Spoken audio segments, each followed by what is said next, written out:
Hello students, today we will discuss about the rejection process and rejection algorithms for narrowband interference cancellation in a direct sequence spectrum communication systems. And today our topic of discussion will be the rejection of this narrowband interference by adaptive filtering. We will learn what is how the narrowband interference is so critical in the spread spectrum communication system, and then we will learn the structure of adaptive filtering and try to understand how this adaptive filter can help us to reject the narrowband interference. So, we understood that spread spectrum communication is having a inherent processing gain that comes because of spreading of the waveform, spreading of the bandwidth of the signal, transmitted signal, and which helps which is directly related with the length of the code sequence utilized for spreading the transmitted signal. And finally, this is the processing gain that helps us also to get a gain against the narrowband interference, and it helps us to have a cancellation, inherent cancellation property for this kind of communication system against the narrowband interferences. But certain in practical implementation, we have seen actually that the bandwidth is a scarce resource, is a very scarce resource, we understand, and that is why there are several communication systems who are actually sharing the same almost same bandwidth, and we call actually these systems are the overlay systems. And if some spread spectrum communication is a overlay system, where actually there exists a narrowband communication system a priori, then this spread spectrum communication will have a huge interference problem from that narrowband interference. Let us take an example. Then by means, suppose there was a narrowband communication system within the bandwidth this, and we are planning to deploy a spread spectrum communication system which also incorporates this narrowband interference zone. If this is the situation, and this is a very common example, a very good example is ultra wideband technology. If you see the ultra wideband technology, we have a bandwidth of 7.1 gigahertz, and it starts from 3.1 gigahertz to 10.6 gigahertz, and within this around 5 gigahertz you will see actually there is a Wi-Fi operation going on, and then Wi-Fi is a narrowband signal, whereas ultra wideband signals are a really wideband, not only wideband, they are the ultra wideband signals who need to be deployed using the incorporating the 5 gigahertz band. So, now the signal who will be in this zone, who will be within this 5 gigahertz zone, the ultra wideband signal who are inside this 5 gigahertz zone, if UWB is having a option to use the spread spectrum communication system, and if you use a spread spectrum communication, then the signal who is close to the zone of this 5 gigahertz, he will have an effect, severe effect from the Wi-Fi. And so, Wi-Fi interference as the power transmission level of the Wi-Fi signals are much higher compared to these ultra wideband signals according to the FCC norms and the rules. And then the intended ultra wideband signals will be completely buried under the interference of the Wi-Fi. So, this is a one example that where interference, narrowband interference can be a very can have a very severe effect on the performance of a spread spectrum communication. And for such example, even if your processing gain for this direct sequence spectrum is pretty large, then also compared to the processing gain you are having and the power level of the transmission power level of the Wi-Fi and the transmission power received power level of the Wi-Fi and received power level of the UWB is having so big a difference that the process to meet up this interference level only by the processing gain, it will be typically very hard and also which requires very long length of the sequence, and it will be finally hard to implement in the hardware. So, this is one example where the narrowband interference can actually can have a severe effect on the deployment of the other spread spectrum overlay system. And so, we call this arrangement the overlay system because UWB is a overlay over the existing narrowband systems of the Wi-Fi.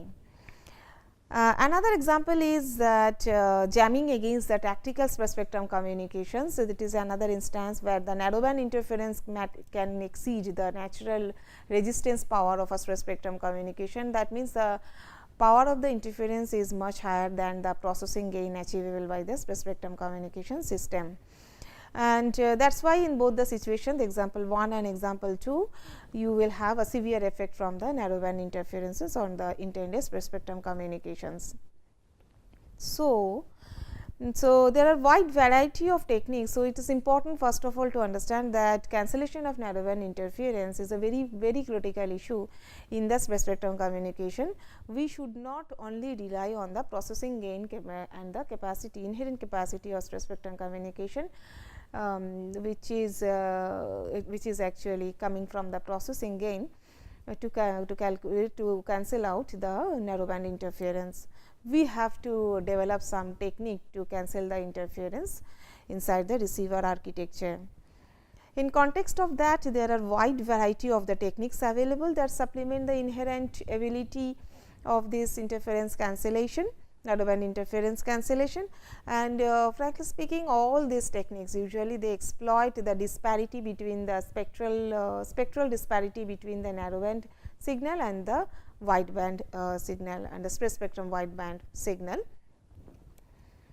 We will utilize that fact that we understand that the narrowband signal bandwidth and the wideband signal bandwidth, I mean spread spectrum signal bandwidth, there is a much difference between these two bandwidths. So, we will try to exploit it to devise the rejection algorithm, narrowband interference rejection algorithm.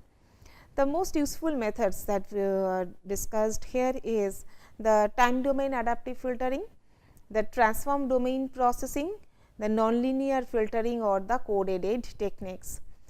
Out of that, today we will discuss the time domain adaptive filtering, and remember where this filter will sit in the receiver architecture, we will see quickly in the next slide. First, we understand this block diagram. Several times we have referred this block diagram to do lot of receiver performance study, and here we understand that the incoming signal RT is consisting of our intended signal ST plus the IT, the interference signal, and the noise portion NT.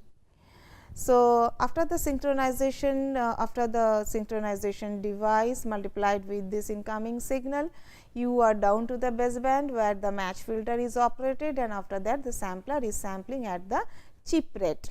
So, the sampling is going on at the rate of TC, and here is the processor. Here we have introduced a new block which were actually the interference rejection block. This processor is basically due to this interference rejection.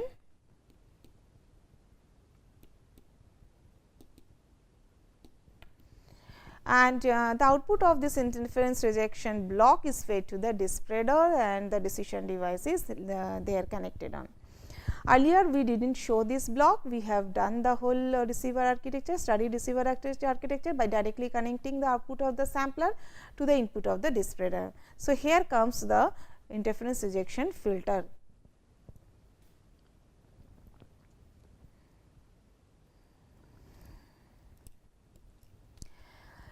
So, if we have understood that this is the time, so that block, that interference rejection block either can be the time domain adaptive filter, or it can be the transform domain processor, or it can be a nonlinear filter or code-aided technique deployed in that. The processor which takes actually the chip rate sample output from the sampler, Basically it is getting the baseband signal at an input and implements its one of this rejection mechanism, either time domain by time domain adaptive filtering, or by transform domain processing, or by nonlinear filtering. We will refer this figure again and again. So, now it is a time to enter inside the time domain adaptive filtering. Time domain adaptive filter for the interference suppression process, it takes the baseband sampled values as I have mentioned and shown in the earlier diagram, and it adaptively estimate the interference, where the name goes. The adaptive filter, it is adaptively estimating the interference from the incoming signal, and once the estimate is done, it subtract the interference, this estimated interference from the received signal, and hereby cancelling the interference. Basically, if you see the structure of this filter, it is basically a predictive system, and that system, it exploits the inherent predictability in a narrowband signal by exploiting the correlation property of the signal, and it forms actually the accurate replica of this narrowband signal. So, that finally, it can be subtracted from the received signal. So, in the received signal RT, you are getting the combined spectrum of a narrowband plus a wideband signal. Narrowband signal is coming from the interferers, and wideband signal is the intended direct sequence spread spectrum signal, and noise is definitely wide, and it is having the total signal bandwidth as per our assumption. So, this filter will have the effect only on the narrowband signal, it is not having any effect on the noise spectrum, and definitely it will have not, it will not have any other effect on the intended direct sequence spectrum also. Since this wideband desired signal, it is highly unpredictable.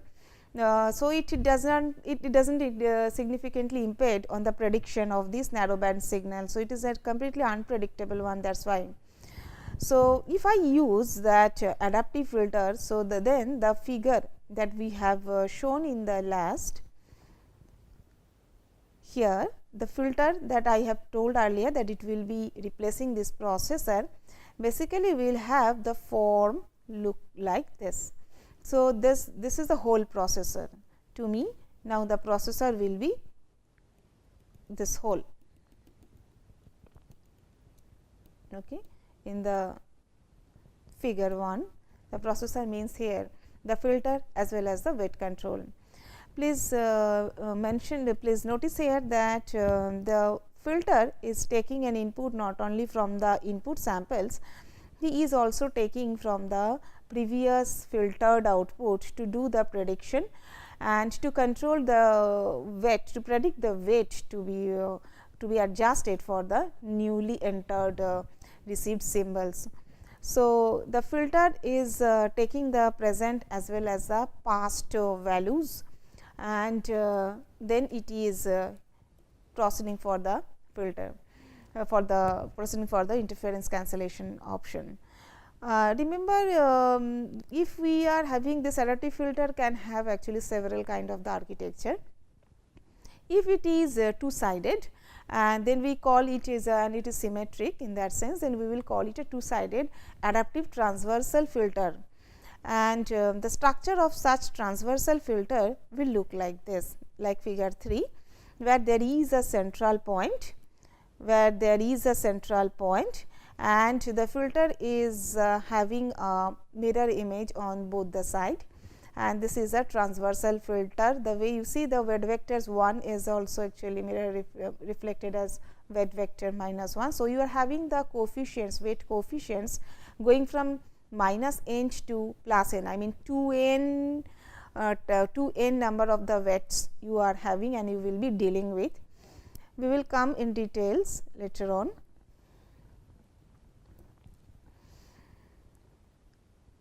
So, if it is a one-sided structure, so remember it does not have a central point. If it is a one-sided structure, then it will be of predictor, then we will call that filter structure as a predictor, and this filter is basically an interpolator. So, it uses both, as I told, it uses showed that it uses both the past and the future samples to estimate the value to be subtracted from the incoming signal.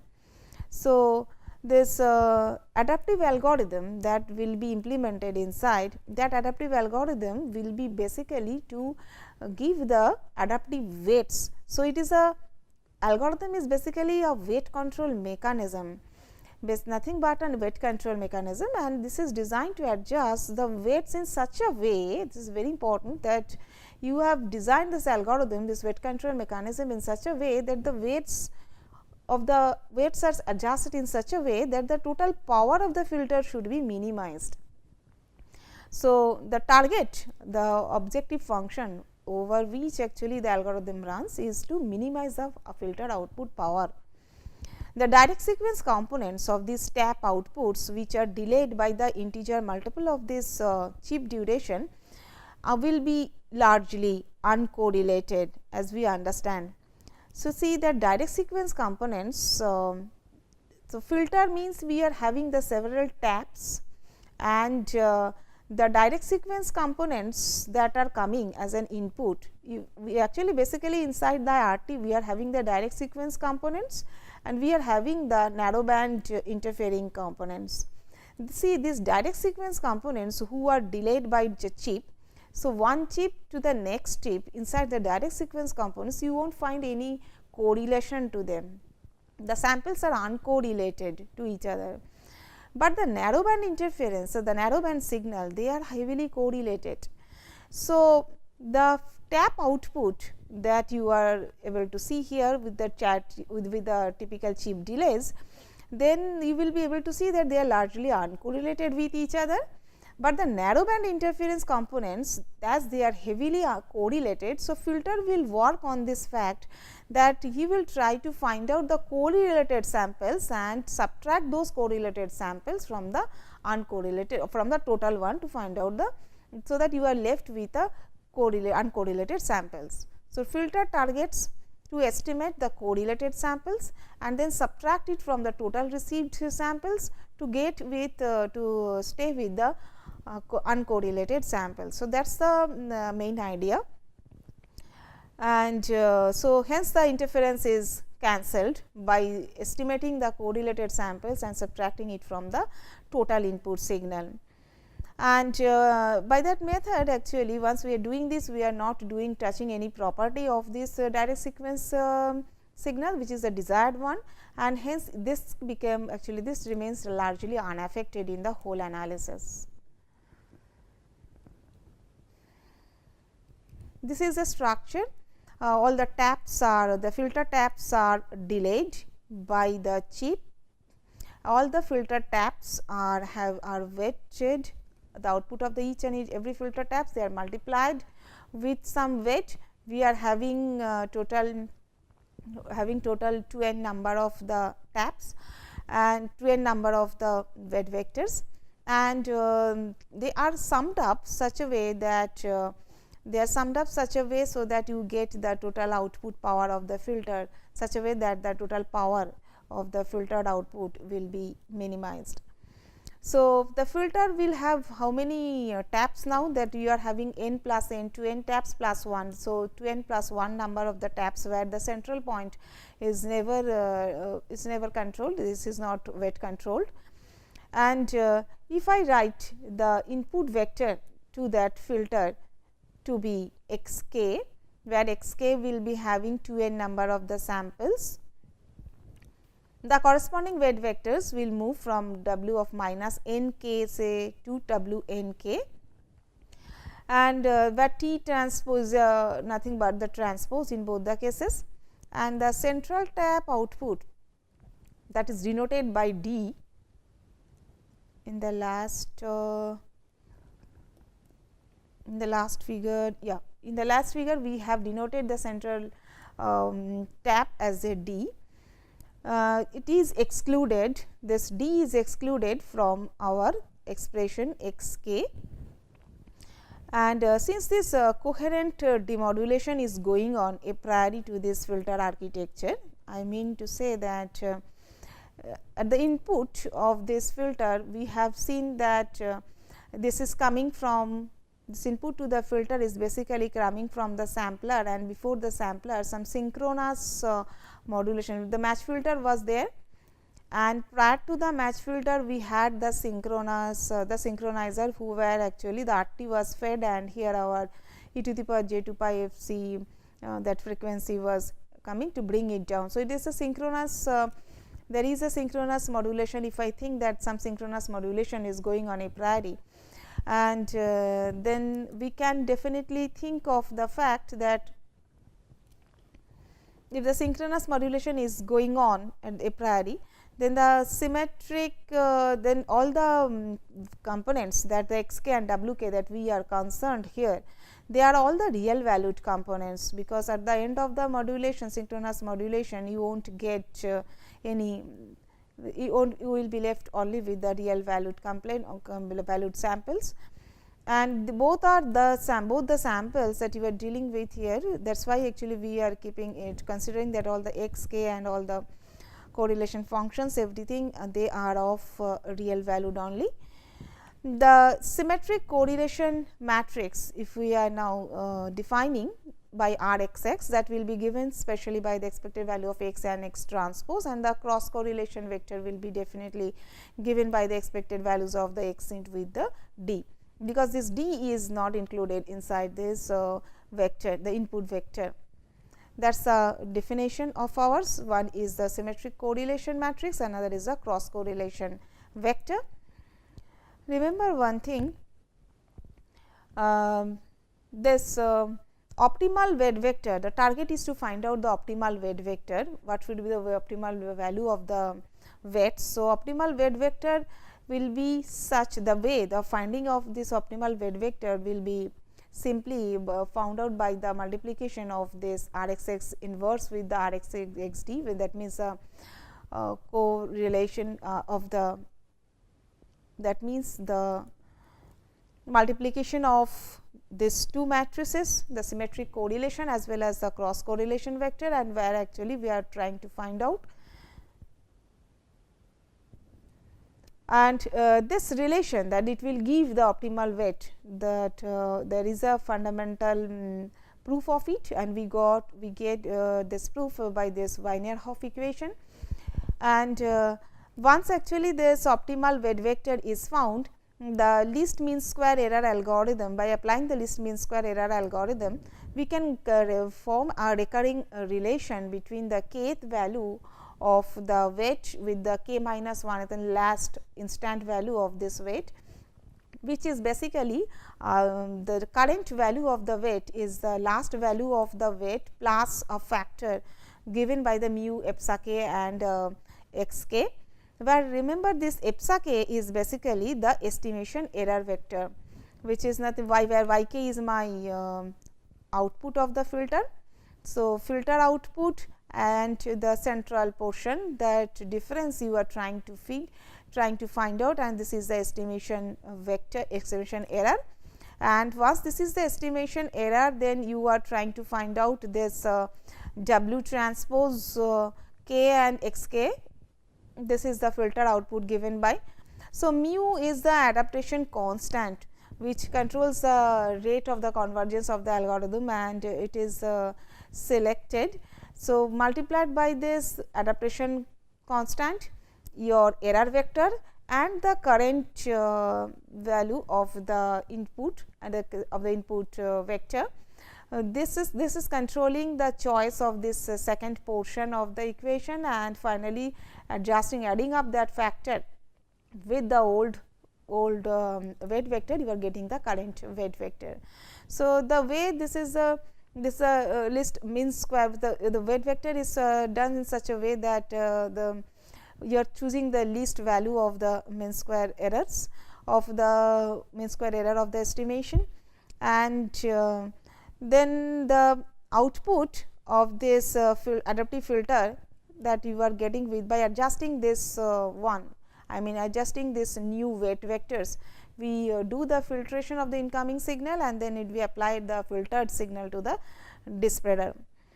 So, remember, under certain conditions it may happen that this the mean weight vector the mean weight vector converges to W0 after certain number of the iterations of the adaptive filter.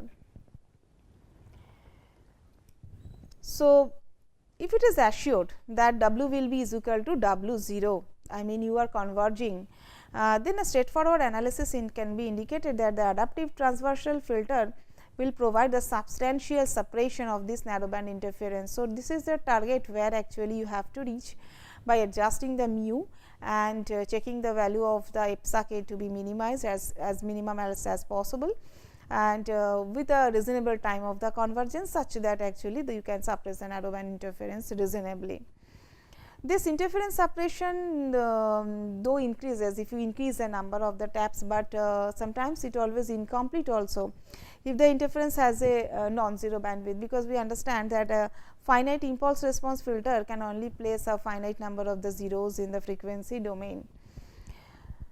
The adaptive transversal filter is inhibited by the presence of the direct sequence components in the input vector x k, and those components also can be suppressed by using a decision directed feedback.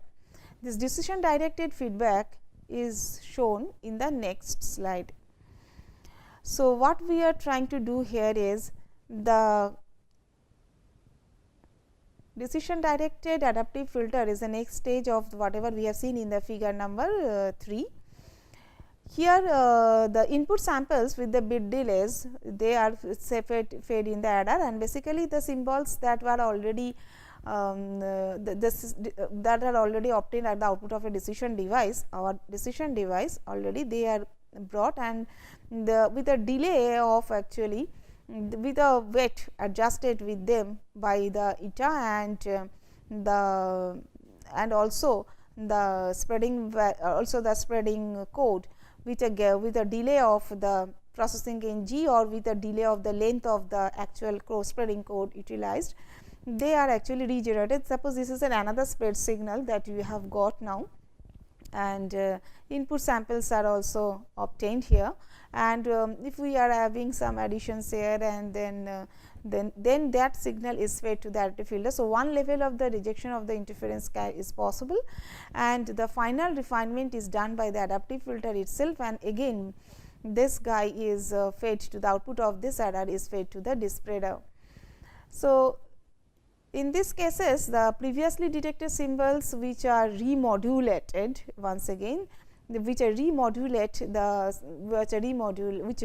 the spreading sequence once again, which are delayed by this g that we have shown already in the last figure. They are used to help out the filtration process again, but remember the amplitude compensation is done by a factor of eta, and the resulting sequence provides then the estimate of this direct sequence components. So, the component of the sequence itself actually that are present maybe inside the input samples. So, this subtraction can help you actually to get rid of the direct sequence contamination, and the samples then applied to the transversal filter, and that transversal filter will the structure of this transversal filter that we have seen in this figure. This adaptive filter is basically having the structure like this bigger one. Okay. And so, these samples are then applied to the adaptive filter. When we will be applying this structure, the output will be the output of this will be fed to an adaptive filter, but this adaptive filter is having exactly the structure like this except the central tap. Okay. And then the transversal filter output will be refined interference estimate that are subtracted from the incoming signal. Now, if we are having some erroneous symbol detection at the output of the detector, so definitely means that if that is used to remodulate the locally generated direct sequence direct sequence, then definitely, and if it is used to reject the effect of the direct sequence in the incoming signal, then this erroneous signal will actually escalate the problem of the interference in the incoming escalate the process of the escalate the interference amount, and it will disturb the total process of the interference rejection in the adaptive filter. So, we need to be very, very careful of using the symbol already detected symbols. And the moreover, if you are having the moderate values of the signal to interference ratio in high SIR zone, when the signal to interference ratio is moderate, then we can rely that this process will work. I mean the decision directed adaptive filter will really be very, very helpful in addition to the original adaptive structure that we have discussed. But adaptive filtering is only effective after the convergence of the adaptive algorithm, which may not be able to track the time varying interference. Definitely, we should be remembering that fact that it's hard actually to track any time varying interference. So, it will be effective after only the convergence of the adaptive algorithm.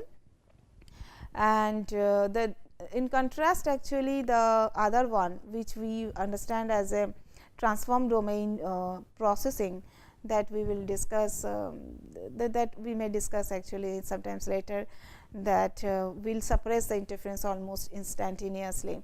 So, if I compare the pros and cons of this adaptive filter, so this is a very common and fast stages of the filter, and most popular also in the receiver architecture to have to implement also, and to utilize and to get rid of the additive interference, narrowband interference in the spread spectrum communication systems, and it is a supplement of the existing inherent capacity of the direct sequence system to reject the narrowband interferences by means of the code gain, which is also called the processing, by means of the processing gain, which is actually directly related with the length of the codes. But this filter, remember that adaptive filter is not able to track the time varying interference in that sense, and if we wish to instantaneously suppress the interference, then adaptive filter won't be a good choice.